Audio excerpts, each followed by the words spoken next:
kyenyamiza okubeeranga n'omuntu bambi mustaddewo sente za PDM abantu beekulaakulanye bagenze bazeewoze balina nozikomyawo batandisewo bu bizinesi obutonotono muze mubusaanyizaawo bannaye omuntu akaaba empaka ddi omuntu alumwa empaka ddi ebyenfuna by'eggwanga ne mubidobonkanya naye nga mmwe emisaala gyeyongera kubeeranga mujeyongeza na buli kimu ne mubeeranga n'eggwanga muwongera kulinyaga.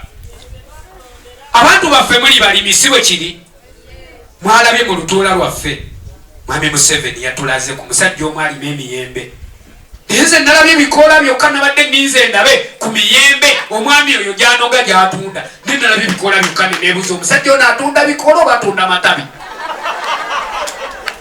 Nenenda neŋŋamba nti kale bayinza okuba nga babikwata luvannyuma batulage ye bw'atunda agitundawa naffe bannakalungu tubalagirireyo akatale bagende nabo emiyembe gyabwe gireme kuvundira wa ku miti basebo ne banyawo ebyo twagala batulage bakeere enkya ne paliyamenti bagambe nti nnene nnyo paliyamenti ekendezebwe nga ntono wabula obuweereza bweyongere mu baki mu bantu bakeere enkya n'ebifo by'obwa minisita bikendeere baba banje services nga temutubanja nakudda nyeeno kubanga system ziba zikola ki zikola ne bannaye ekyennyanja bwe kimala okuvunda omutwe n'ekyenso tekiba kyavunda dda ekinene nnyo kukwata kyennyanja ekyo ekivundu kukisulawa ku kasasiro. Bannaye tetugenda kulya kyennyanja ekivundu ate tewali ali safe ng'eryato libbira. Manye eryato we liba libbira wabaawo alowooza nti n'akasubi kalaba alowooza ajja keekwata kakole ki ne munna ali mukwetaasa ate ono omulala ali mukwekwatako oyo munna ali mukukola ki mukwetaasa. There is no one who can be safe in a sinking boat. Basebo ne bannyabo wadde ebifo bino tubirina nze temumanyi gugulye mwantuse abamu balowooza munkerettanyi ogenda kugejjako ngenda kweyongera okukogga ngenda kweyongera okukogga kubanga semutego tegulwala mugongo nga kyebagutuma tegunnakikwata. Temugenda kunsuubiramu bingi ebya Ssekinnoomu kino kankyogererwatu sebo Ssekinnoomu nyabo Ssekinnoomu bambi oyinza okuba nga onsuubiramu bingi njagala obiro walinga olwaleero saagala nkubuulire birungi byereere ng'eyazze ku buko wabula ebyekitundu ebitugatta awatya ebyo nkerettanyi ngenda kubikwatako kubanga ekyamazima ebya Ssekinnoomu sisobola kubimala olaba n'ebya famire yange sisobola olwo ate ggwe naye ebyekitundu ebinyigiriza ekitundu nja kukola ki nja kulwana. Sanyuse nnyo bafuddu soja bannaye mwekubireko mu ngalo kyamandi wammwe Kayemba semberako wano mu maaso sanyuse nnyo okubeera nga mwekozeemu ekibiina mu kibiina kyammwe omwo mwengenda okuyita okuba supportinga sina gwe ngenda kuwa ssente kubwa Ssekinnoomu wabula ngenda bawa mu kibiina kyammwe musobole okubeera nga mwekulaakulanya mu maaso eyo. Basebo ne bannyabo ojja baleetera emisomo.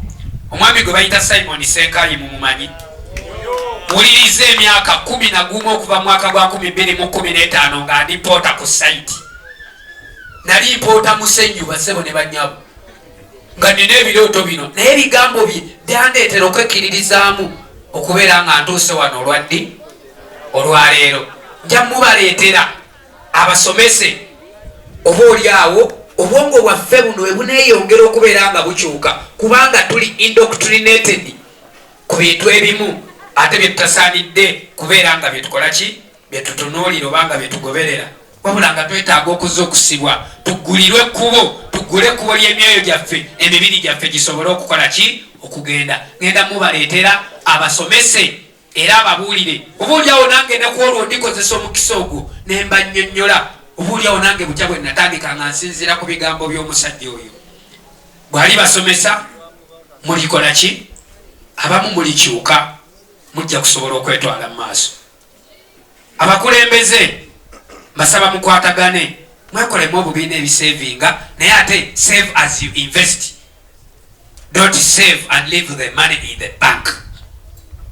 busevinga sente nozireka mu banka oba ozirese zebake sate bozisiga oba ozisize mu ttaka zikole ki zizaale. Sente muzitereke nga muzisiga. Bamunazisiga tujja kusobola okwekulaakulanya. Tuli bavubuka abasinga tetulina bibanja. Abakulu abalina ebibanja tujja kubasakira bwe ziba mwanji tugenda kuzibafunira. Bwe ziba ndokwa tujja kuzibafunira. Abavubuka tugenda kubateekateeka. Bujja bwotandika n'ekitono n'otuuka ku kinene. Emisomo egyo tugibaleetera basebo ne banyabo tujja kuba tugitaddemu sente. Mujettanire muyige kubanga lwe mubadde mugigendamu nga mugisasulira. Kati ffe tugenda kugibasasulira tugibaleetere gijje mu kitundu kyammwe. Sebo ambassador era RDC wa president Kyagulanyi wane Kalungu. Omulanga gwo siwulidde muwulire wabula nange mbadde ngukowoola mutima gwange. Tugenda kubadduukirira. Kibiina kyaffe n'obukulembeze bulina okusigala nga butambula kubanga tulina okugenda mu maaso okulwanirira enkyukakyuka. Famire yange naagiwa ekitono naye nga nnwanye okukola ebitwala eggwanga mu maaso. Kenneerekereza sijja kakuwa wabula nja kawa ekitundu. Mu kitundu nawe bw'onoolaba ekitundu nga kifunyemu naawe onoofuniramu omwo. Ab'oku kyalo kuno n'ab'e Kasaali bamanyi amazzi kuno enkuba bw'etonnya ndowooza buli lunaku tebakima. Saate nga bwe sibeerawo era amazzi basena kubanga agasundibwa mu luzzi gonna bagakola ki? Bagasena. Si lwa bya bufuzi wabula olw'okusitula embeera z'abaki? Z'abantu. Bino ebigambo byange njagala bigenda eri pulezidenti wange ne sekuritaliyeti yonna. Mukama wange Kyagulanyi yonna gy'oli. Mukama waffe Kyagulanyi yonna gy'oli. Webale nnyo okutuzuukusa. Muganda agamba mukadde taseka nga talabya munyonyogera. Singa siggwe naffe ebirooto ebituli munda mu ffe naffe byandizikiridde. Kubanga abaaliwo abaasooka batunuuliranga bunene bwa sayizi oba na buwanvu bw'abantu naye nga tebatunuulidde biri munda mu abantu. Ne pulezidenti watwesiga n'otukkiririzaamu ne bannakalungu bonna abatudde wano ne bamanya nti ddala bisoboka. N'otuleetera nga kati buli muntu waali yafuuka munnabyabufuzi era ng'asobola okugoberera ebigenda mu maaso mu ggwanga ne baholdinga abakulembeze baabwe accountable ku ebyo ebiba bitagenze bulungi. Ssebo w'ekitiibwa pulezidenti ekyo tetusobola kukyerabira. Weewaayo nga saddaaka. Weewaayo n'olwanirira buli kimu. N'otulwanirira so nga tolina kyofunyeemu kujjako obulamu bw'okubeera mu matigga nga kati wawaŋŋanguka. Ssebo w'ekitiibwa Kyagulanyi pulezidenti wange omulonde. Nkulayirira bannayuganda bano essuubi balirina mu ggwe era bakimanyi nti ky'obagamba kijja kutuukirira. Era ssebo w'ekitiibwa pulezidenti Kyagulanyi nkukakasa essaawa teri wala ky'olwanirira kisemberedde okutuuka. Essaawa teri wala essuubi lyo n'ekirooto kyo kisemberedde okutuuka ekyokubeera nga bannayuganda ffenna tufuna obwenkanya mu nsi yaffe. Nange nkusuubiza nja kulwana bwezizingire. Sisobola kubeera nga ggwe kuba sisobola tuukawo otuuka kubanga ekitone ekikyo kyanjawulo ku kyange. Naye nja kukongojja mu bimu mbeeko bye nkukoppako sobole okubeera nga nange wendi mbeera Kyagulanyi nga nkoppa ggwe. Neeyanziza nnyo neeyanzeege. Bwe tuva wano tulinayo omupiira ku kisaawe e Kasaali. Abakulembeze abeetegese obulungi tujja kusambamu n'abatuuze b'ekyalo tusambemu tunyumirwemu nabo nga tumaze okulya ekyemisana. Emmere twagibafumbidde weeri mu bungi bassebo ne banyabo temugitulekera. Baliraano abali okumpi nammwe mwandisembedde emmere weeri bw'eneerema bw'eneesigalawo mujja kugitwala ewa Lusiba oba ewa Kasibante musobole okubeera nga mutwalira ku abo abatazze. Ebyokulya n'ebyokunywa we biri Tomooni.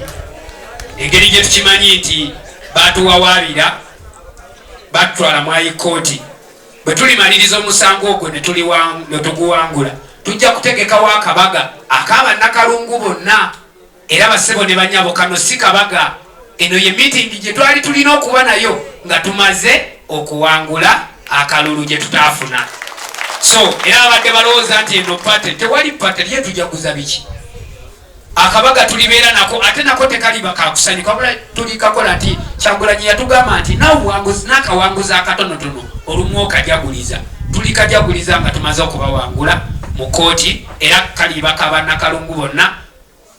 Nze era bwe tunaatula n'olukiiko nze nalina n'ekirowoozo tuyisaana na tukatwale Lwabenge essaawa bweneeba etuuse. Essaawa bweneeba etuuse njagala tukatwale na Lwabenge kubanga ebbanga lyonna wano Bukulula ne Lukaya bakumpi nnyo naye tuli Yesu tula ffenna ne tugendewa Lwabenge. Neyanziza nnyo neyanzeege ku lwa Katonda n'ensi yange Uganda ne Africa yonna okutwalira wamu. Ayi Katonda kuuma omukulembeze wange His Excellency Kyagulanyi Ssentamu. Ayi Katonda kuuma Ssaabasajja Kabaka wa